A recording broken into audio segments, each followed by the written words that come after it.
What's up, guys? So I just saw the doctor. She says to treat my psoriatic arthritis that is tearing my body apart, it's $5,000 per injection, it sounds like, for something called Taltz, I guess. Methotrexate's way cheaper, but she says it will destroy my liver and kidneys. And that they have samples, I guess, they can start me on. So what happens after the samples? And I just don't get treatment? I mean, I don't know. So, and this is the argument, obviously, for socialized healthcare and socialism in general. I could definitely benefit from something like that, absolutely. But people will ask, why am I still a capitalist, even though I could desperately use some sort of socialized medicine right now? Because of the principle. Because of the principle of the thing. My personal circumstances, my personal feelings are not factored into my reasoning for anything, ever. Because it's the principle. A free market is a necessity. You have to let kind of nature take its course when it comes to the market. Because every single time in history, when you don't do that, it's bad. I mean, and it opens the door, and everyone can point to some example where they've socialized. Every single example is not actually socialism. Like, they'll always point to, like, Scandinavian countries. That is not socialism. They have free markets, okay? There's no true examples of socialism that is not catastrophic. It's always catastrophic because you cannot give the government that type of power. You cannot tell them, even the New York Times back in, like, 1980 had a headline, had an article that said, and New York Times is super leftist too, right? What's the correct minimum wage? 0. Because you have to provide the opportunity for employers to hire cheap labor. And I'm not saying you got to do child labor or anything like that, but you have to leave it open. That's how supply and demand works. That's how this type of stuff works. The most wealthy economies and the economies that bring people and countries out of poverty the best are always capitalistic. But here's the thing. There's no such thing as a system that's perfect. There's going to have downsides. It's the way everything in life works. There's no such thing as a man-made system that's perfect. And so what people do is they'll focus on all the downsides and just kind of not even talk about the upsides. And so this is what I mean, why there's always complainers, no matter how good of a job you have. It's a really good example. No matter how good your job is, no matter how good it pays, no matter how good the management is, no matter how good the benefits are, it could be the best in town, the best in the country, and there's still going to be about 50% complainers. It's the way it is. People are complainers. And in socialist economies, you go over to Europe, and people will protest about just the most selfish things, like, they'll protest for like more vacation time and stuff like that. It makes people selfish. It makes people rely on the government for everything, and they're less generous. This has actually been proven in studies too. Capitalistic countries, the people are more generous to each other. Because if you're in a socialist economy, you're used to just the state will help you. You don't have to lend money to your friend or family member because they can just get help from the state. It makes people more selfish.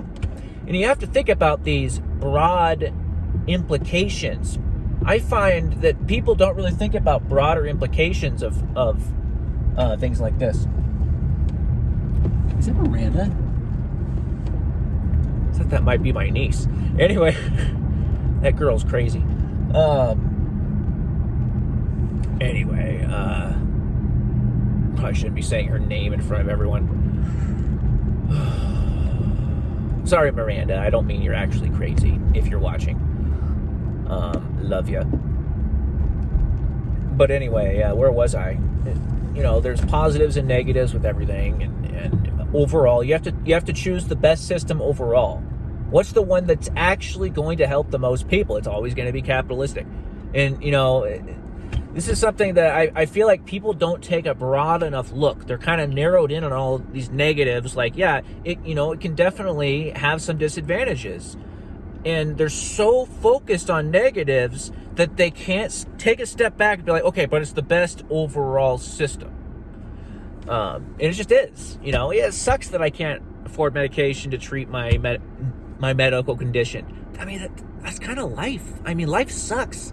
If I was diagnosed back in 1962 like my dad was, there was no medication. There was nothing. I'm lucky that I even have the option to get this medication. My dad, the only way they knew how to treat rheumatoid arthritis back then was 24 aspirin a day. They didn't have anything else. They even had Advil back then. Now they have methotrexate, they have biologics that suppress the immune system. I mean, life-changing drugs for people. And oftentimes you can get, like free samples, like the doctor was saying, or you can get help elsewhere, the charities, things like that. Capitalistic economies tend to have more charities and more, people always say, well, how do people get help if there's no government? Before there was so much government help, we had a ton of churches, a ton of charities. In fact, 90% of all charities are run by Christianity. Guess what? Gee, what good does religion do in the world? Oh, you're looking at it. 90% of all charities are by the church, are by churches. And all you can say is, oh, but the Crusades, oh, but this, oh, but that, oh, but some psycho that thought they were a Christian blew up a place. And anyway, guys, everything evens out. Overall, a Christian society is better than a non-Christian society as far as the way they treat people, as far as the laws, as far as everything. And overall, a capitalist economy is better. When you take a broad look, it's better. And it's just interesting because the other side always, every single time, their argument is capitalists have no empathy. If you're a capitalist, you're like heartless, you have no compassion. It's the complete opposite of me. I mean, I'm super compassionate. I look at things in a detached way. I look at it as what's the best overall. I actually see myself as more empathetic.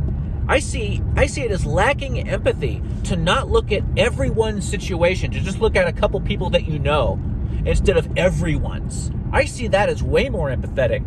What's going to be the best for the most people long term in the future, not just right now and my dad needs help or my mom needs help or I need help. I think of it broadly. What's the best for the most people? I find that way more empathetic than a lot of socialists. My best friend was a raging socialist communist, hated capitalists. Actually, my dad kicked him out of the house when he was like 12 because he said capitalists are fucking assholes or something like that. I mean, he was a raging socialist, and his reasoning was because his family. He wanted to help his family. It had nothing to do with a broader application. It had to do with personal circumstances, which I honestly find selfish. To try to affect some sort of broad change like that based on a couple people I actually find that like really irresponsible, really selfish, self-centered. It's like, oh, it's just to help me. It's not to help the world. I'm willing to put the entire country in danger of collapsing to help me. I find that incredibly selfish. So no, I actually think socialists tend to be less empathetic.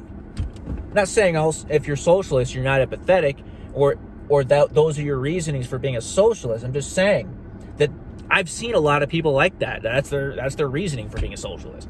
So anyway, guys, capitalists are more empathetic. And here's the thing. People can always point to capitalists that are assholes. Yes, of course you can. Yes, it's going, it's like I said before, everything evens out. It's going to have some negatives. Of course, there's going to be some negatives in capitalism, like the fact that it's going to attract all the sociopaths to like jack up their rates, like in the pharmaceutical industry, these freaking drug makers that charge $10,000 a month to keep your body from falling apart. Yeah, I agree. That's fucked up. That doesn't mean capitalism is at fault. It means that person is at fault. It means they're evil and they're at fault. I agree. That's messed up.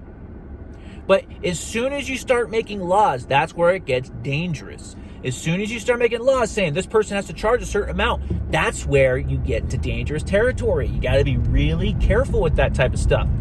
Think down the road. What's going to happen a couple decades down the road?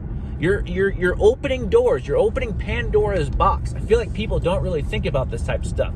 You have to think of broader, longer implications of actions. So anyway, guys, those are my thoughts. That's why I'm a capitalist, even though it would be beneficial to me to be a socialist. because it's about the principle. It's not about me, it's about the principle. Thanks for watching, guys. Have a good day.